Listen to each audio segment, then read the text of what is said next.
Assalamualaikum warahmatullahi wabarakatuh. Perkenalkan kami kelompok 8 Filsafat Ilmu akan mempresentasikan tentang ilmu-ilmu filsafat yang akan kami presentasikan. Berikut adalah anggota kelompok 8, ada adalah teman saya yaitu Selamat Idul Fitri, ada Rizky Azrial, Sebastian, dan Nyonya Agnia Witmainah. Di sini kami punya daftar isi yang pertama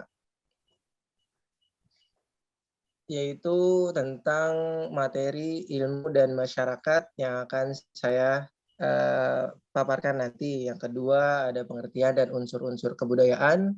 Yang ketiga ada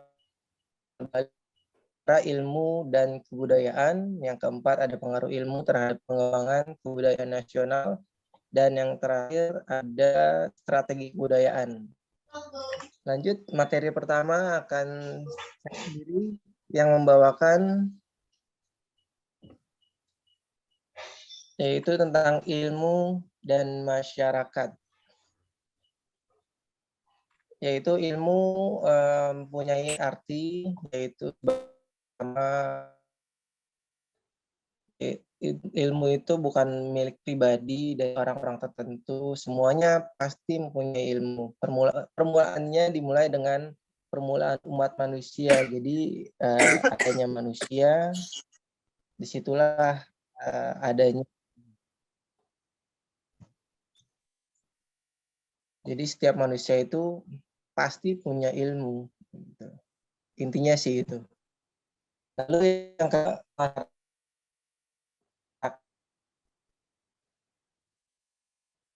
masyarakat ini mempunyai pengertian dari beberapa ahli. Di antaranya menurut Celo Sumarjan, masyarakat adalah orang-orang yang hidup bersama dan menghasilkan kebudayaan. Nah, selanjutnya adalah unsur-unsur masyarakat.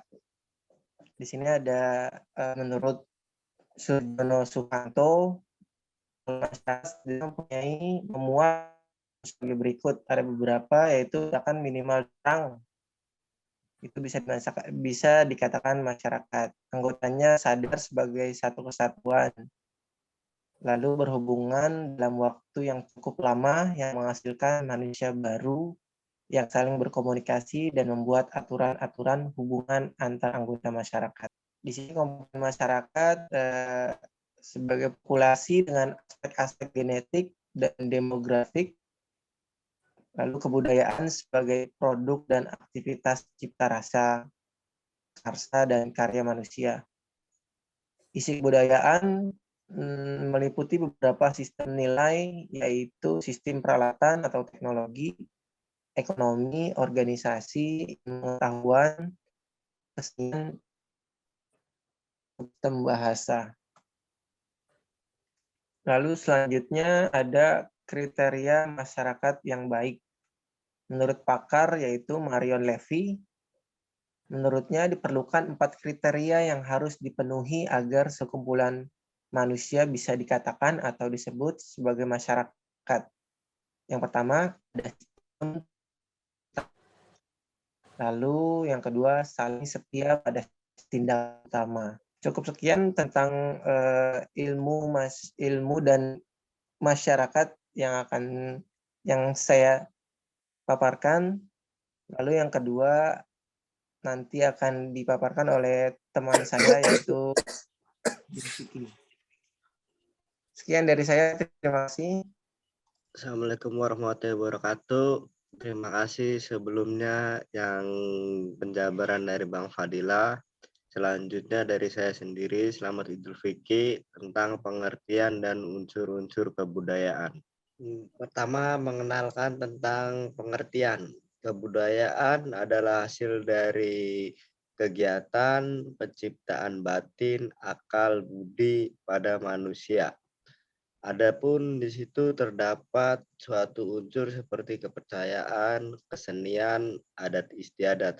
Dan menurut Kamus Besar Bahasa Indonesia atau KBBI, pengertian tersebut juga bisa diartikan menjadi pengetahuan manusia sebagai makhluk sosial yang digunakan untuk memahami lingkungan dan pengalaman menjadi pedoman tingkah lakunya. Di sisi lain, kebudayaan mencakup yang didapatkan atau dipelajari oleh manusia sebagai anggota masyarakat. Kebudayaan sendiri merupakan seluruh sistem gagasan, rasa, tindakan, serta karya yang dihasilkan manusia dalam kehidupan bermasyarakat.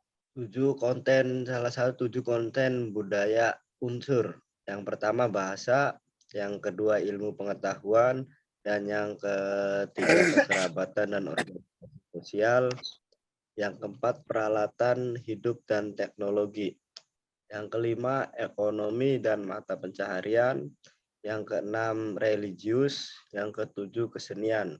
Dan kebudayaan sendiri merupakan pengetahuan kompleks dalam mencakup suatu pengetahuan berdasarkan kepercayaan, kesenian, moral hukum, adat istiadat, dan kemampuan serta kebiasaan manusia sebagai anggota.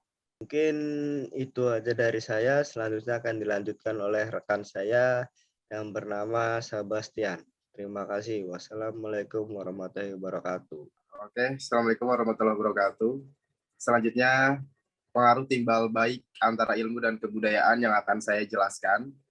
Sebelum mulai ke materi, perkenalkan nama saya Sebastian dengan NPM 2019-4350-2243. Pengaruh timbal balik antara ilmu dan kebudayaan, di mana ilmu mempunyai pengertian bagian dari pengetahuan. Untuk mendapatkan ilmu diperlukan cara-cara tertentu, ialah adanya suatu metode dan mempergunakan sistem. Kemudian mempunyai objek formal dan objek material. Karena di mana pengetahuan adalah unsur dari kebudayaan juga. Maka ilmu yang merupakan bagian dari pengetahuan dengan sendirinya juga merupakan salah satu unsur dari kebudayaan. Di mana intinya adalah ilmu merupakan salah satu unsur dari kebudayaan itu sendiri. Kecuali ilmu merupakan unsur dari kebudayaan, ada beberapa ilmu yang tidak termasuk dari kebudayaan. Antara ilmu dan kebudayaan yang ada hubungannya timbal balik. Perkembangan ilmu tergantung pada perkembangan kebudayaannya juga. Sedangkan perkembangan ilmu dapat memberikan pengaruh pada kebudayaan itu sendiri. Contohnya keadaan sosial dan kebudayaan saling tergantung dan saling mendukung. Pada beberapa kebudayaan, ilmu dapat berkembang dengan subur. Di sini ilmu mempunyai peran ganda, di mana yang pertama adalah ilmu merupakan sumber nilai yang mendukung pengembangan kebudayaan. Kemudian, ilmu merupakan sumber nilai yang mengisi pembentukan watak bangsa, di mana mencakup materi dasar pendidikan program akta mengajar. Sekian penjelasan dari saya. Selanjutnya akan dibahas mengenai part selanjutnya yang akan dibahas oleh teman saya, Rizky Azrial. Waktu dan tempat silakan dipersilakan. Terima kasih Bastian untuk informasinya tadi. Lalu saya melanjutkan untuk berikutnya. Ini ada pengaruh ilmu terhadap perkembangan kebudayaan nasional. Sebelumnya saya Rizky Adrial dengan NPM 2019-4350-2280 melanjutkan apa yang tadi dari Bastian sudah jelaskan tentang kebudayaan nasional. Itu pertama dari pengaruh ilmu terhadap perkembangan kebudayaan. Keduanya ini saling memiliki keterkaitan atau saling mempengaruhi juga. Keduanya juga memiliki kaitan erat dengan manusia, karena manusia inilah yang membentuk teknologi dan budaya, merumuskan dan menciptakan teknologi serta mengembangkannya. Manusia mempunyai akal dan bahasa. Antara manusia dan budaya memiliki hubungan saling mempengaruhi. Manusia yang merumuskan dan mengembangkan ilmu tersebut. Lalu adapun sumbang kebudayaan bagi manusia adalah kebudayaan secara umum akan mempengaruhi manusia dan manusia yang ada di dalamnya, karena dalam kebudayaan terdapat beberapa garis-garis pokok tentang perilaku atau blueprint of behavior.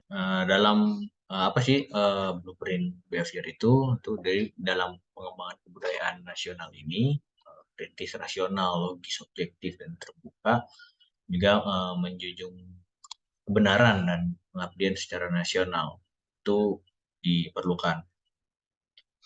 dalam pengembangan dunia modern sekarang ini juga diperlukan cara-cara yang terkandung dalam nilai ilmiah. Pengembangan kebudayaan nasional pada hakikatnya adalah perubahan dari kebudayaan yang sekarang bersifat konvensional ke arah situasi kebudayaan yang lebih mencerminkan aspirasi dan tujuan nasional. Itu jadi bisa diartikan bahwa antara kebudayaan juga perkembangan teknologi itu nggak bisa dipecah atau tidak bisa dipisahkan karena keduanya saling berjalan dengan saling beririsan di jalur yang sama. Itu yang bisa saya sampaikan. Selanjutnya bisa dilanjutkan oleh kawan saya yaitu Agnia yang akan menjelaskan tentang strategi kebudayaan. Oke, terima kasih kepada Saudara Rizky Azriel yang telah memberikan saya kesempatan. Selanjutnya yang akan kita bahas adalah materi terakhir kita yaitu tentang strategi kebudayaan. Oke, perkenalkan nama saya Agnia Mutmaina dengan NPM 2019 43502179. Di sini tentang strategi kebudayaan. Strategi kebudayaan menurut C.A. van Pauwsen adalah upaya manusia untuk belajar dan merancang kebudayaannya itu sendiri. Strategi kebudayaan berakar dari pertanyaan dalam diri manusia yang diperjuangkan oleh semua kalangan. Pertanyaan itu seperti misalnya, bagaimana manusia dapat memberikan jawaban tepat mengenai pertanyaan-pertanyaan besar yang menyangkut tujuan hidupnya, makna kehidupan ini, norma-norma yang mengatur kontak antar manusia dan perkembangan masyarakat secara cepat dan lain-lain. Oke, 4 langkah strategi kebudayaan. Yang pertama, P, perlindungan. Yang kedua, P, pemanfaatan. Yang ketiga, P, pengembangan. Dan yang keempat, P, pembinaan. Penjelasannya yaitu menurut UU, yaitu Undang-Undang RI Nomor 5 Tahun 2017, apa saja yang dijadikan objek kemajuan kebudayaan. Kedua, melestarikan warisan budaya bangsa dan mempengaruhi arah perkembangan peradaban dunia sehingga kebudayaan haluan pembangunan nasional. Objek kemajuan kebudayaan meliputi A, tradisi lisan, B, manuskrip, C, adat istiadat, D, ritus, E, pengembangan tradisional, dan F, teknologi tradisional. Oke, teman-teman, mungkin cukup sekian presentasi dari kelompok 8 ini. Untuk yang ingin bertanya, dipersilahkan. Terima kasih.